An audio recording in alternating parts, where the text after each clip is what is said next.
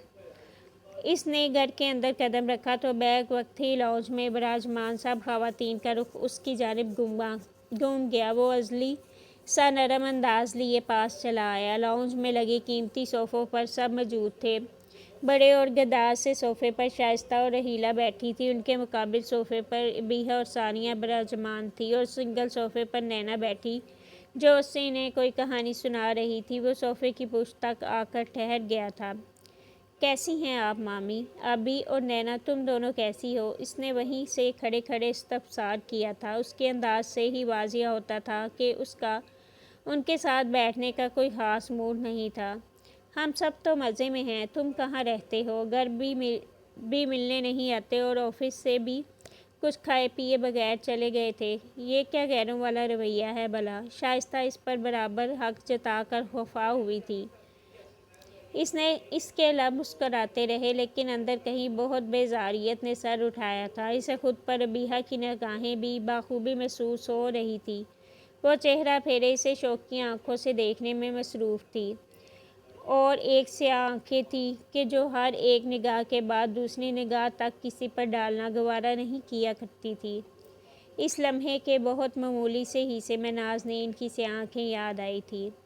اس دن جلدی میں تھا مامی، بس اس لیے انکل کے ساتھ بیٹھ کر مزید بات نہیں کر سکا۔ میں جلد ہی آپ کے گھر کا چکر لگاؤں گا۔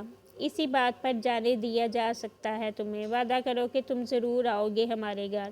اور اب کے بے باکی سے وعدہ لینے والی ابیحہ تھی، رحیلہ، ثانیہ، نینا اور شائستہ، سب کی نگاہیں اس کی جانب اٹھی تھیں۔ وہ کھنگارا اور پھر گلابی چہرہ لیے اس بات میں سر ہلا دیا۔ آؤ نا بیٹے، بیٹھو نا مہمانوں کے ساتھ۔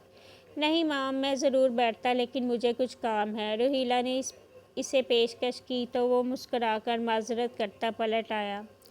ابھی اس کے قدم پوری طرح سے گھومے بھی نہیں تھے کہ اس کی سماعت میں کچھ بے یقین سا اترا۔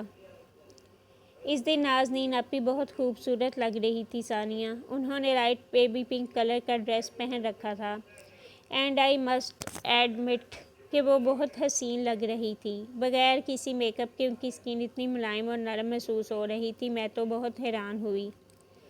آگے بھی تو بتاؤ نا کہ کیا ہوا تھا۔ تم بس سنو ثانیہ، ایسی ٹریجڈی تم نے کسی کہانی میں نہیں سنی ہوگی۔ ابیحہ بات بے بات ہنسنے والی لڑکی نہیں تھی، لیکن آج اس کا موڈ بہت خوشگوار محسوس ہو رہا تھا۔ ابھی بھی ہنس کر تھوڑی تلے ہتھیلی جمائے محظوظ ہو کر نینا کو کہانی میں آگے بڑھنے کے لیے کہا تھا اس نے۔ کچھ تھا ایسا کہ حرم اپنی جگہ سے ہل نہیں سکا۔ پھر کیا ہونا تھا؟ وہ تو اس شجاع کے رشتے پر بہت حیران ہوئی تھی۔ ماما کو میں نے جاتے ہوئے کہا بھی تھا کہ اس اڑے بالوں والے بوڑھے انکل کو تو کوئی ماسی بھی نہ دے، لیکن ماما نے کہا کہ ہم وہاں حقیقی رشتہ لے کر نہیں جا رہے ہیں، ہم تو وہاں انجوائے کرنے جا رہے ہیں۔ اس کا جسم برف بن گیا تھا، قدم اٹھنے سے انکاری ہو گئے تھے، آنکھیں ایک ہی نقطے پر ساکت ہو گئی تھیں۔ وہ اگلے ہی پل تیزی سے پلٹا تھا، پھر نینا کی جانب حیران نظروں سے دیکھا۔ کس کی کہانی سنا رہی ہو نینا؟ اس کے پوچھنے پر جہاں شائستہ چونکی تھی وہیں رحیلہ نے بھی پہلو بدلا تھا، لیکن اس سے پہلے نینا جواب دیتی ابیحہ بول پڑی۔ اس کے لبوں پر رقصہ مسکراہٹ اور آنکھوں میں غیر انسانی سی خوشی دیکھ کر حرم کو اپنا سانس تک رکتا ہوا محسوس ہو رہا تھا۔ نازنین کی کہانی ہے یہ، انتہائی ٹریجک اور بھیانک۔ سننا پسند کرو گے تم؟ اس نے اپنی بری آنکھیں ابیحہ کی جانب پھیری تھی، پھر بامشکل مسکرایا، لیکن یہ مسکراہٹ پہلے جیسی نہیں رہی تھی۔ اس کا رنگ نچڑ گیا تھا اور آنکھوں میں ابھرتی سرخی بخوبی محسوس ہونے لگی تھی، لیکن اسے خود پر قابو رکھنا ہی تھا۔ وہ اگر خود پر قابو نہیں رکھتا تو شاید اس کہانی کی تہہ تک کبھی نہیں پہنچ پاتا۔ بالکل سننا پسند کروں گا، کیا ہوا ہے؟ ویسے بھی میں پچھلے کئی دنوں سے بور ہو رہا ہوں۔ تم بتاؤ پھر آگے کیا ہوا نینا؟ وہ صوفے کی پشت پر ہاتھ رکھے دلچسپی سے سننے کے لیے جھکا ہوا تھا، لیکن یہ تو اس کا دل جانتا تھا کہ اس نے سب کچھ الٹنے سے خود کو کیسے روکا ہوا تھا۔ بہت برا ہوا پھر حرم بھائی، وہ کہہ کر ہنسی تو ابیحہ بھی ہنس پڑی۔ ثانیہ ان کی ہنسی کو ناسمجھی سے تک رہی تھی اور حرم کے دانت جم گئے تھے۔ ماما نے کہا کہ عورت کی ایک خاص عمر نکل جائے تو اسے کوئی مرد نہیں پوچھتا، اور انہیں تو بالکل بھی نہیں جن پر پہلے سے منہ مارا گیا ہو۔ اس نے ہاتھ جلا کر بالکل شائستہ کی طرح کہا تھا۔ اس کے ہاتھوں نے صوفے کی پشت کو بیچ ڈالا تھا۔ یہ بھی کہ مرد کی عمر کون دیکھتا ہے، اس کی تو بحث گرم جیب اور بینک بیلنس ہی دیکھا جاتا ہے، اور ویسے ہی بھی آپ کی بیٹی کون سی چھوٹی بچی ہے، یہ بھی اب 28 کی ہونے والی ہے، جلد ہی بوڑھی بھی ہونے لگے گی، پھر کوئی اسے پوچھے گا بھی نہیں۔ ابیحہ ایک بار پھر اس جملے پر ہنس پڑی تھی۔ ثانیہ نے بے چینی سے پہلو بدلا، اسے سمجھ نہیں آ رہا تھا کہ اس سارے قصے میں ہنسنے والی بات کیا تھی۔ حرم پیچھے ہو گیا، اس کے نقوش میں ایسی سختی گھل گئی تھی کہ کوئی اسے دیکھتا تو ڈر جاتا۔ وہ اگلے ہی پل پلٹا اور تیزی سے سینے پھلانگتا ہوا غائب ہو گیا، پھر اتنی پھرتی سے زینے عبور کر گیا کہ ان میں سے کسی کو بھی اس کی غیر موجودگی کا احساس تک نہ ہوا۔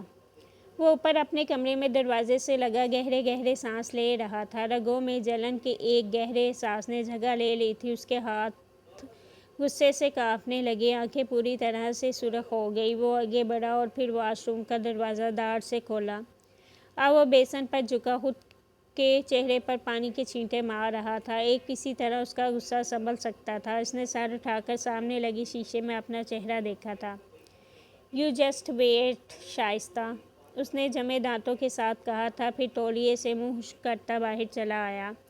پھر چند پل بیڈ پر سر دونوں ہاتھوں میں گرائے وہ خاموشی سے بیٹھا رہا۔ اسی پہر اس کا فون بج اٹھا تھا۔ اس نے بنا دیکھے فون کان سے لگایا تھا۔ "حرم، CCTV کیمرے بہت سارے ہیں، ان سب کو ریکور کرنا بہت مشکل ہو رہا ہے، ہمیں کچھ اور سوچنا ہوگا۔ سارنگ کی آواز پر وہ چند پل خاموشی سے سامنے کھڑی دیوار کو تکتا رہا، پھر سیدھا ہو بیٹھا۔ بلیک باکس چیک کرو سارنگ، ہوٹل کے باہر تو گاڑیوں کا مستقل کھڑے رہنا ممکن نہیں، تم ازہر راحت کے گھر کے باہر کھڑی گاڑیوں کی بلیک باکس دیکھو، ضرور اس میں کچھ نہ کچھ تو قید ہوا ہی ہوگا۔ اس کی بات پر دوسری جانب سارنگ نے ہنکارا بھرا تھا، پھر کچھ یاد آنے پر اسے بتانے لگا۔ "ارے ہاں، نازنین کے ڈاکٹر کا نام اور پتہ میں تمہیں ٹیکسٹ کر رہا ہوں، تم جا کر ان سے مل آنا۔ ڈاکٹر باسط نام ہے ان کا، انہی نے ہی نازنین کو مینٹلی ال قرار دیا تھا۔ اگر تم نے طریقے سے بات کی تو ہمیں نازنین کے بارے میں بہت کچھ معلوم ہو سکتا ہے۔ ٹھیک ہے، تم مجھے ٹیکسٹ کر دو جلد از جلد، میں آج ہی مل آتا ہوں اس سے"۔ اس نے کہہ کر فون کان سے ہٹا لیا تھا، پھر اسے بیڈ پر ڈال دیا۔ اگلے ہی پل بیڈ سے اٹھ کھڑا ہوا، الماری میں موجود سیف کو کھول کر کھڑا۔ اب وہ ریوالور اور ہتھیلی جتنا تیز دھار خنجر اپنے لباس میں اڑس رہا تھا، پھر یوں ہی الماری کا پٹ بند کر کے پلٹا تو ٹھٹک کر ٹھہر گیا۔ اس کے عین سامنے عدیل کھڑا تھا، اس کا بڑا بھائی، جو کہ اسے سخت ناپسند کرتا تھا۔ اس نے کافی دنوں بعد عدیل کا سامنا کیا تھا۔ "بڑی جلدی میں لگ رہے ہو برو، کبھی اس بڑے بھائی پر بھی نگاہ غلط ڈال لیا کرو"۔ اس کی جانب سے کسے گئے طنز پر وہ مسکراتا ہوا آگے بڑھ آیا تھا، پھر اس کے مقابل آ کھڑا ہوا۔ اس کا قد عدیل سے 2 انچ دراز تھا، وہ بھی وجیح نقوش والا خوبصورت مرد تھا، بس اس کی آنکھیں حرم کی آنکھوں سے مختلف تھیں، ان میں روحیلا کا رنگ چھلکتا تھا، جبکہ حرم کی آنکھیں بالکل سہیل جیسی تھیں، ہلکے بھورے رنگ کی، گہری اور پرکشش۔ "بھائی نے اپنے چھوٹے بھائی کو خود ہی پرے دھکیل دیا ہے"۔ "نہیں تو چھوٹا بھائی تو ہمیشہ سے دیوانہ تھا بڑے بھائی کا"۔ اس کی آواز میں طنز کا کوئی شائبہ نہ تھا۔ اسے عدیل سے کبھی کوئی مسئلہ نہیں رہا تھا، نہ ہی اس کا عدیل کی جائیداد پر قبضہ کرنے کا ایسا کوئی ارادہ تھا۔ اسے تو اس کاروبار میں ہی دلچسپی نہیں تھی، پھر بھلا وہ کیوں کر اس کے حصے پر نظر رکھ سکتا تھا؟ لیکن یہ بات عدیل کو کبھی سمجھ نہیں آئی تھی، وہ اسے ہمیشہ سے اپنے ساتھ مقابلے کے ترازو میں تولتا آیا تھا۔ حرم کو ایسی کسی بھی مقابلے بازی میں کوئی دلچسپی نہیں تھی، اس کے سامنے اس سے بڑے مسائل موجود تھے۔ "جانتا ہوں کہ اس دیوانگی کی وجہ نے کہاں سے جنم لیا ہے"۔ عدیل کی آنکھوں میں ابھرتے تنفر کو اس نے بہت آرام سے دیکھا تھا، پھر ہلکا سا مسکرا کے اس کے دونوں کندھوں پر اپنے ہاتھ رکھے۔ "بھائی، جیسا آپ سمجھ رہے ہیں ویسا کچھ بھی نہیں ہے، کبھی بھی ایسا کچھ نہیں تھا، یہ سب آپ کا یہ کاروبار، جائیداد، گھر بار سب کچھ بابا کو آپ کی سنجیدگی اور لگن درکار ہے۔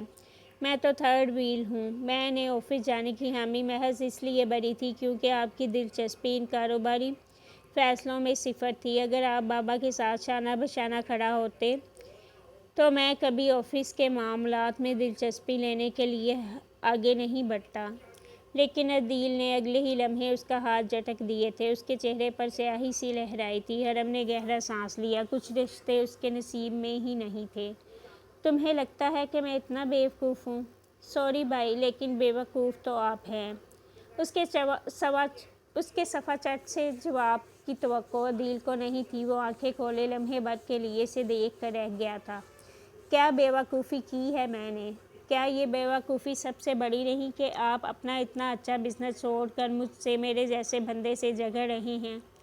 کیا میں نے آپ کی جگہ لے لی ہے یا مستقبل میں آپ کو ایسا کچھ کرتا ہوا نظر آ رہا ہوں؟ بھائی، اپنی آنکھیں کھولے اور عقل سے کام لینا سیکھیں۔ مجھے میرا حصہ دیا جائے گا اور آپ کو آپ کا۔ کوئی کسی کی جگہ نہیں لے سکتا۔ اور جو بابا ہر لمحہ تمہارے آگے پیچھے پھرتے رہتے ہیں، وہ اس کی وضاحت کیسے کرو گے تم؟ میرے سامنے وہ تمہیں ایسے ہی اپنی جانب متوجہ کرتے ہیں جیسے میں تو کوئی وجود ہی نہیں رکھتا۔ اس کی بات سن کر حرم نے ایک بار پھر سے گہرا سانس لیا تھا، پھر بیزار سا ابرو اٹھا کر اسے دیکھا۔ ان کی اسٹریٹجی سمجھیں۔ وہ آپ کو یہ احساس دلانے کے لیے ہی مجھے ایسے مخاطب کرتے ہیں۔ انہیں مجھ سے کوئی خاص لگاؤ نہیں۔ آپ اب بھی ان کے لیے بہت زیادہ اہم ہیں۔ لوگوں کے رویوں کو سمجھنے کی کوشش کریں اور اتنے سادہ طریقوں پر یقین کرنا بند کر دیں۔ آپ وہ اس کے ساتھ سے نکلنے کے لیے آگے بڑھا تھا، پھر اسٹڈی ٹیبل پر رکھا پین اچک کر اس کی اسٹیکی نوٹ پر چند نمبر گھسیٹنے لگا، پھر پلٹ کر اسے عدیل کی جانب بڑھایا۔ اگر آپ کے یہ لڑکیوں جیسی جیلسی والے مسئلے ختم ہو جائیں تو پلیز ان حضرت سے بات کر لینا۔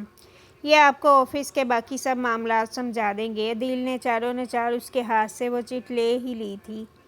وہ اگلے ہی لمحے مڑا اور پھر لمبے لمبے ڈنگ بڑھتا راستہ عبور کر گیا۔ ہاتھ میں تھامی موبائل اسکرین کو نگاہوں کے سامنے کیے وہ اس پتے کو حفظ کر رہا تھا جو سارنگ نے اسے چند لمحات پہلے بھیجا تھا، لیکن پھر اگلے ہی پل اسے رک جانا پڑا۔ زینوں کے دہانے پر ابیحہ اسی کی منتظر لگ رہی تھی۔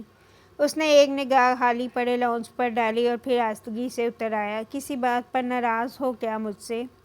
نروٹھے پن سے کہتی وہ اسے زہر لگ رہی تھی۔ اس نے سنجیدگی سے اس کی جانب دیکھا تھا۔ ایسی خوفزدہ کر دینے والی سنجیدگی ابیحہ کے لیے نہیں تھی۔ وہ ناسمجھی سے اسے دیکھنے لگی۔ میں کسی سے ناراض نہیں ہوتا، فی الحال مصروف ہوں، بعد میں بات کرتے ہیں۔ صاف صاف کیوں نہیں کہتے کہ تمہیں نازنین کے بارے میں سن کر برا لگا ہے؟ دیکھ رہی ہوں میں، دن بہ دن تم ان میں ضرورت سے زیادہ دلچسپی لینے لگے ہو۔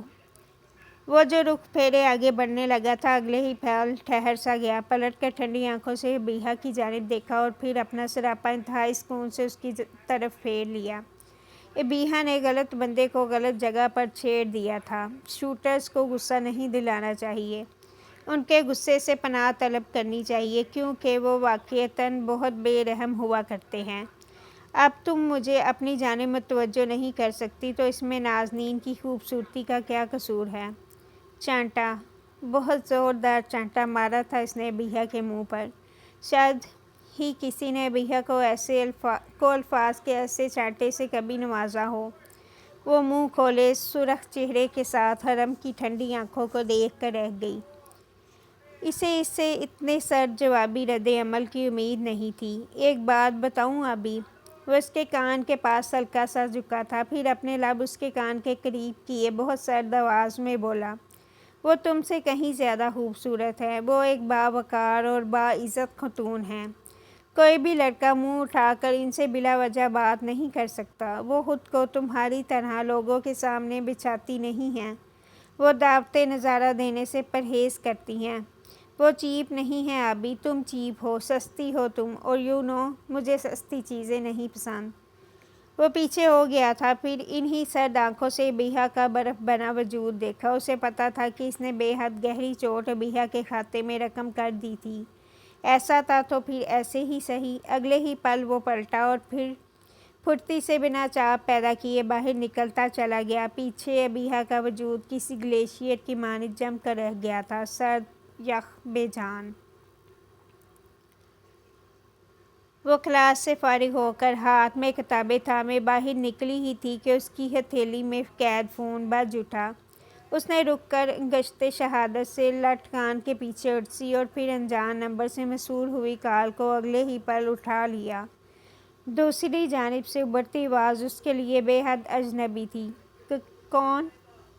احمد، رمیز انصاری کا پرسنل سیکرٹری۔ اس کے لب بے ساختہ ہی خشک ہوئے تھے۔ ہاتھ میں تھامی کتابیں اس نے زور سے بھینچ کر سینے سے لگائی تھیں۔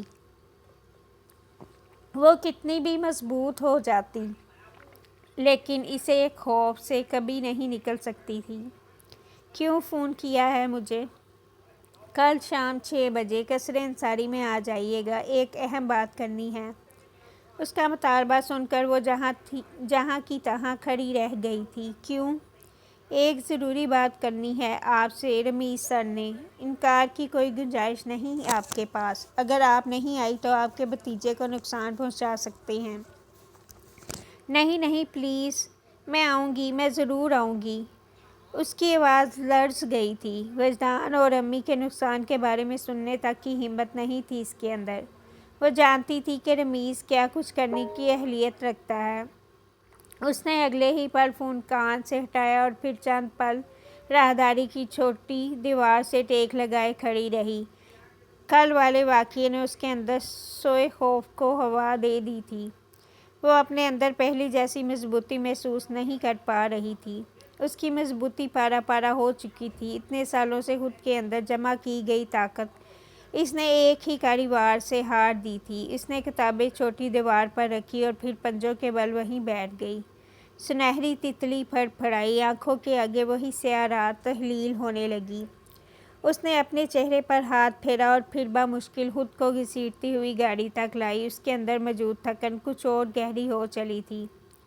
شام کے گہرے ہوتے سایوں میں وہ مغرب کی نماز ادا کر رہی تھی۔ اس نے ابھی نماز سے سلام پھیر کر جائے نماز سمیٹا ہی تھا کہ وجدان کمرے میں چلا آیا۔ اسے خفیف سی نگاہیں اٹھا کر دیکھا اور پھر اسی خاموشی کے ساتھ اس کے بیڈ پر بیٹھ گیا۔ اس نے ناسمجھی سے دیکھا تھا اس کی جانب، پھر دوپٹے کی تہیں کھولتی آگے بڑھ آئی، اسٹڈی ٹیبل کے ساتھ لگی کرسی پر دوپٹہ ڈال کر خاموشی سے بیٹھ گئی۔ کیا ہوا محترم؟ کیا ہمیں تایا والوں سے بدلہ نہیں لینا چاہیے پھپھو؟ کیا آپ انہیں معاف کر چکی ہیں؟ یقیناً نازنین کے ساتھ ہوئے ظلم کو وہ نظر انداز نہیں کر پا رہا تھا، اس لیے وہ اپنی سوچوں سے پریشان ہو کر اس کے پاس چلا آیا تھا۔ اپنی الجھن کا کوئی سرا تلاشنے اس نے چند پل اسے دیکھا اور پھر ہولے سے سر نفی میں ہلایا۔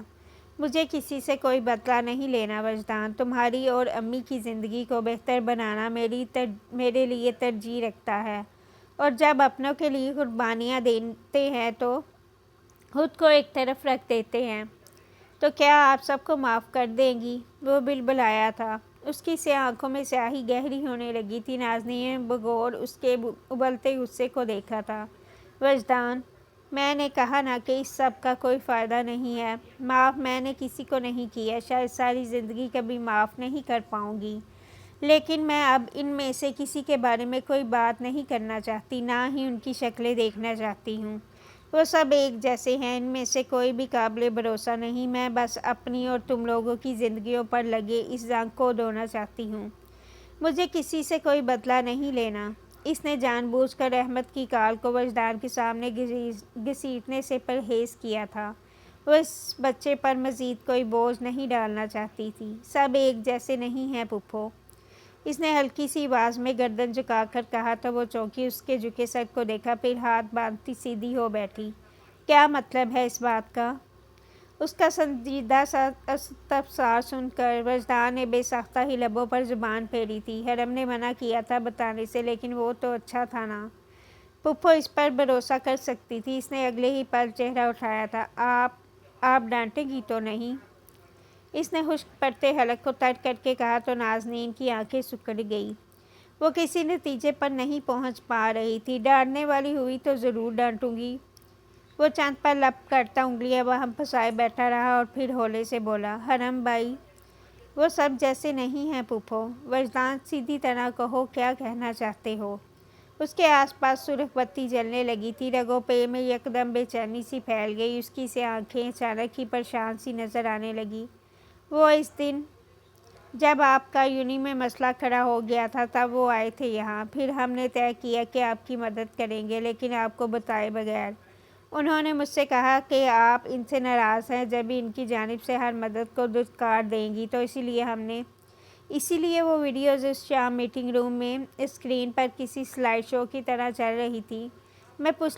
میں پچھلے پورے ہفتے سے اس مسئلے کو لے کر الجھی ہوئی تھی اور محترم وجدان انصاری، میری انتہائی قریبی شناسا، مجھ سے اس قصے کی حقیقت کو راز رکھے ہوئے تھے۔ بہت اچھے، زبردست۔ اور حرم، تمہیں اس اجنبی سے مدد لینے کی کیا ضرورت تھی، وہ بھی میرے معاملے میں؟ اٹھ جاؤ یہاں سے وجدان، مجھے ابھی تم سے مزید کوئی بات نہیں کرنی۔ اور اس نے طیش میں آ کر اپنا رخ ہی اس کی جانب سے پھیر لیا تھا۔ اس کا چہرہ سرخ ہو رہا تھا اور حدق سے اس کی آنکھیں بھر آئی تھیں۔ کیسے دعوے کیے تھے اس نے حرم کے سامنے کہ وہ سب کو اکھاڑ کر پھینکنا جانتی تھی، لیکن حقیقت میں اس کی مدد کے بغیر وہ کچھ بھی نہیں کر پائی۔ اس کا دل چاہا وہیں داڑے مار کر رونا شروع کر دے۔ اسے اپنی عزت نفس بے حد عزیز تھی، وہ کسی کے بھی سامنے اپنے آپ کو جھکانے کی سوچ بھی نہیں سکتی تھی۔ پھوپھو پلیز میری بات تو سنیں۔ مجھے کوئی بات نہیں سننی وجدان، ابھی کے ابھی جاؤ یہاں سے۔ اس کی آواز وجدان کو حد درجہ خشک محسوس ہوئی تھی، لیکن وہ اپنی جگہ سے ہل نہیں سکا۔ اسے نازنین کو قائل کرنا ہی تھا۔ حرم بھائی نے بھی یہی کہا تھا پھوپھو۔ اور اگلے ہی پل گمی تھی، لب بیچ کر غصہ سی آنکھوں سے وجدان کو گھورا۔ کیا کہا تھا اس نے؟ یقیناً یہی کہا ہوگا کہ تمہاری پھوپھو سے ایک مسئلہ نہیں سنبھلا، اسے تو موقع مل گیا ہوگا میرا مذاق اڑانے کا، گھٹیا انسان کو تو میں چھوڑوں گی۔ انہوں نے یہ نہیں کہا تھا پھوپھو۔ اس کی تیزی سے چلتی زبان اگلے ہی پل رکی تھی، پھر وہ خفگی سے وجدان کو تکنے لگی۔ وہ اٹھ کر اس کے سامنے پنجوں کے بل آ بیٹھا تھا۔ یہ اس کا پسندیدہ طریقہ تھا نازنین کے سامنے بیٹھنے کا، کیونکہ اس طرح پھوپھو کی آنکھیں اسے واضح طور پر دکھائی دینے لگتی تھیں۔ انہوں نے آپ کو اپنا دفاع کرتے دیکھا تھا پھوپھو، اور پھر انہوں نے مجھے کہا کہ تمہاری پھوپھو کو کسی کی مدد واقعی درکار نہیں تھی وجدان، وہ اپنا دفاع کرنا جانتی ہیں۔ اس کے دل پر جمع بوجھ لمحے کے اگلے ہی حصے میں بکھر کر گرا تھا۔ آنکھوں میں جمع آنسوؤں کو اس نے پی لیا۔ وہ ایک بار پھر سے سرخ رو ہو کر اپنا سر اٹھانے کے قابل ہو چکی تھی۔ تم بہت بدتمیز ہو تم وجی، تم بھی اور وہ بھی۔ وجدان مسکرایا تھا، پھر اسی طرح اسے دیکھتا رہا۔ اس کی آنکھوں میں جگمگاتی امید دیکھ کر اگلے ہی پل اسے ایک سوال یاد آیا تھا۔ یہ ہوپ کیا چیز ہوتی ہے پھوپھو؟ اس نے آنکھیں رگڑ کر اسے دیکھا تھا، پھر آہستہ سے بولی، ہوپ ایک سمبل ہوتا ہے، اپنے سے بڑی طاقت پر انحصار کا سمبل۔ اس بڑی طاقت کا آپ کو کسی گہرے اندھیرے سے بچا لینے کا سمبل۔ انسان کی سب سے بڑی امید کیا ہوتی ہے پھوپھو؟ اس کے سوال پر بنا کسی تردد کے نازنین کی زبان سے پھسلا تھا، اللہ۔ اور وہ لاجواب ہو گیا تھا۔ اگر اللہ کسی تنہا پہر میں انسان کی مدد نہ کریں تو؟ اس نے سیاہ آنکھیں اٹھا کر وجی کو دیکھا تھا۔ اس کی ذہانت کے ساتھ وہ ایسے ہی سوالات کی توقع کر سکتی تھی، اس سے ایسا نہیں ہوتا۔ آپ کو اتنا یقین کیوں اور کیسے ہے؟ اللہ نے عزازیل کو بھی تو تنہا چھوڑ دیا تھا۔ اور وہ آنکھیں کھولے اس کے حوالے پر دیکھ کر رہ گئی تھی۔ اسے یکدم ہی اسے خوف محسوس ہوا۔ وہ اس کی آنکھوں میں جھانک کر بہت نرمی سے سمجھانے والے انداز میں کہنے لگی، وجی، اللہ نے کبھی عزازیل کو تنہا نہیں چھوڑا تھا، بلکہ اس کے اندر پلتے کھوٹ نے اسے دنیا اور آخرت کی ذلت سے دوچار کیا ہے۔ وہ مایوس ہو گیا تھا۔ اس نے اللہ کی جانب سے مایوسی اختیار کر لی تھی۔ اسے لگا تھا کہ اللہ اس کے حق میں زیادتی کر رہے ہیں، اللہ اس کا مقام کسی اور کو دے رہے ہیں، لیکن ایسا نہیں تھا وجی۔ وہ مقام اس کا کبھی تھا ہی نہیں۔ اللہ ظلم نہیں کیا کرتے، اللہ ایک کی چیز دوسرے کو نہیں دیتے، یہ اللہ کا طریقہ نہیں ہے۔ لیکن جو اس کی جانب سے مایوسی اختیار کر کے اپنے فیصلے اس کی مرضی کے خلاف کرتے ہیں، وہ ابلیس بن جاتے ہیں۔ مایوس، سیاہ، اندھیر وہ چند پل اس کی آنکھوں کو دیکھتا رہا تھا، بالکل خاموشی سے۔ اور انسان کو کیا چیز انسان بناتی ہے پھپھو؟ امید۔ امید انسان کو انسان بناتی ہے۔ وہ مایوس ہو کر اپنے فیصلے کرنے کے بعد خود کو خدا سمجھنے لگتا ہے۔ اسے ایک ہی چیز اللہ کی طرف واپس لا سکتی ہے اور وہ ہے امید، اللہ کی طرف سے مل جانے والی معافی کی امید۔ شیطان اس امید سے خالی ہے۔ کیا آپ اللہ کی جانب سے پر امید ہیں؟ اور اس کی الجھن نازنین کو ایک لمحے میں سمجھ آ گئی تھی۔ وہ اداسی سے مسکرا کر پیچھے ہو بیٹھی، پھر نرمی سے اس کی جانب دیکھا۔ تمہیں پتہ ہے قرآن کا کون سا قصہ مجھے سب سے زیادہ فیسینیٹ کرتا ہے؟ اس نے جواباً لا علم ہونے پر نفی میں سر ہلایا تھا۔ حضرت یونس علیہ السلام کا۔ وہ کیوں؟ اس نے وجدان کو دیکھا اور پھر ہولے سے بولی، وہ اس لیے کیونکہ وہ اندھیروں میں قید تھے وجی، اندھیروں پر اندھیرے تھے ان کے ارد گرد۔ مچھلی کے پیٹ کا اندھیرا، سیاہ رات کا اندھیرا، سمندر کا اندھیرا، اور کچھ علماء کا تو ماننا ہے کہ اس مچھلی کو ایک بڑی مچھلی نے نگل لیا تھا۔ لیکن ایک اور اندھیرے میں اضافہ، وہ اندھیروں کے درمیان گر چکے تھے۔ ظلمات میں نور کی کوئی رمق باقی نہیں رہی تھی ان کے پاس۔ بولتے بولتے اسے محسوس ہوا جیسے وہی اندھیری رات اس کے چار سو پھیلنے لگی ہو، اندھیروں پر اندھیرے۔ بابا کا چھن جانا، طلحہ بھائی کا گھر چھوڑ دینا، دادا کی ہیبتناک موت کا سامنا، اس سنہری تتلی والے بروج کی اذیت، یہ سب اس کی زندگی کی سیاہیاں تھیں۔ یہ سب گہرے اندھیرے تھے۔ ان اندھیروں میں رہ کر اسے اپنا آپ تک اندھیر محسوس ہونے لگا تھا۔ انسان اپنی غلطیوں کے باعث اکثر اسی طرح کسی مچھلی کے پیٹ میں قید ہو جایا کرتے ہیں وجی۔ میں بھی قید ہو گئی تھی اس مچھلی والے کے مانند۔ جیسے ان کے پاس ان اندھیروں سے نکلنے کا کوئی راستہ نہیں تھا، ویسا ہی میرے لیے بھی ہر دروازہ بند ہوتا جا رہا تھا۔ لیکن پھر سیاہ رات کا عکس زائل ہونے لگا، سنہری تتلیوں نے رخ بدل لیا، اس پر کچھ انکشاف ہوا تھا۔ وہ کسی سحر کے زیر اثر بولتی جا رہی تھی۔ پھر اللہ کہتے ہیں کہ یونس علیہ السلام نے دعا کی تھی، اور اگر وہ دعا نہ کرتے تو جب تک انسان دوبارہ زندہ نہ کیے جائیں تب تک قید رہتے۔ وہ الفاظ جانتے ہو کیا تھے وجی؟ اس نے پرجوش ہو کر اس کی جانب دیکھا تھا۔ وجی نے اس بات میں سر ہلایا۔ اسے وہ الفاظ یاد تھے، تیرے سوا کوئی معبود نہیں، تو پاک ہے، بے شک میں ہی ظالم ہوں۔ شیطان کے پاس یہ نہیں ہے وجدان، یہ صرف آدم کے پاس ہے۔ اپنی کوتاہیوں کو تسلیم کرنے کے بعد خود کو ظالم گردان کر معافی طلب کرنا آدم ہوتا ہے۔ گہرے اندھیروں میں امید کی چادر کو تھام کر گریہ زاری کرنا پر اللہ آپ کو ہر اندھیرے سے بچا لیتے ہیں وجی۔ اللہ انسان کو کبھی تنہا نہیں کیا کرتے، تب بھی نہیں جب وہ سمندر کے گہرے اندھیروں میں ہو، اپنی امید گم کرنے لگا ہو۔ وجدان مسمرائز ہو گیا تھا، وہ لاجواب ہو گیا تھا، وہ انگشتے بدانت رہ گیا تھا۔ بعض اندھیروں سے انسان کو صرف اس کی دعا بچا سکتی ہے، بعض اندھیروں سے انسان کو صرف اللہ بچا سکتا ہے۔ تب نہ ذہانت کام آتی ہے، نہ پیسہ، نہ اثر و رسوخ بروئے کار لائے جاتے ہیں، اور نہ ہی لائے عمل۔ بعض جگہوں پر صرف انسان ہوتا ہے اور اللہ ہوتا ہے، کیونکہ جو اندھیروں کو پیدا کر سکتا ہے وہی تو ہمیں ہمارے اندھیروں سے نجات دے سکتا ہے نا وجی۔ اس پر عرصہ پرانی گرہ کھل گئی تھی۔ دعا۔ اس نے دعا کو نظر انداز کر دیا تھا۔ وہ دعا مانگنا چھوڑ چکی تھی۔ اندھیروں میں زندہ رہتے رہتے وہ دعا کی روشنی کو کھو چکی تھی۔ حالانکہ واضح الفاظ میں اسے پہلے ہی بتایا جا چکا تھا کہ جو پکارتے نہیں ہیں وہ دوبارہ زندہ کیے جانے تک اندھیروں میں قید کر دیے جاتے ہیں۔ وجدان اسے تنہا چھوڑ کر کمرے سے باہر جا چکا تھا۔ اس کا کام ہو گیا تھا۔ وہ پھپھو کے اندر خاموش ہوئی۔ اسے ایک آواز کو جگانے آیا تھا، وہی آواز جس نے پھپھو کو اندر بولنا ترک کر دیا تھا، اور وہ اب تک کرسی پر بیٹھی خود سے محو گفتگو تھی۔ پھر وہ یکدم اٹھ کھڑی ہوئی۔ جا نماز بچا لیا، اس پر دو زانوں ہو بیٹھی، دونوں ہاتھوں کو باہم ملا لیا۔ اس کے ارد گرد پھیلتے اندھیرے زائل ہونے لگے تھے، مچھلی کے پیٹ میں نور سا پھیلنے لگا۔ اور مچھلی والے کو یاد کرو جب وہ غصے کی حالت میں چل دیے اور خیال کیا کہ ہم ان پر قابو نہیں پا سکیں گے۔ آخر اندھیرے میں پکارنے لگے کہ تیرے سوا کوئی معبود نہیں، پاک ہے تو اور بے شک میں ہی ظالم ہوں۔ تو ہم نے ان کی دعا قبول کر لی اور ان کو غم سے نجات بخشی، اور ایمان والوں کو ہم اسی طرح نجات دیا کرتے ہیں۔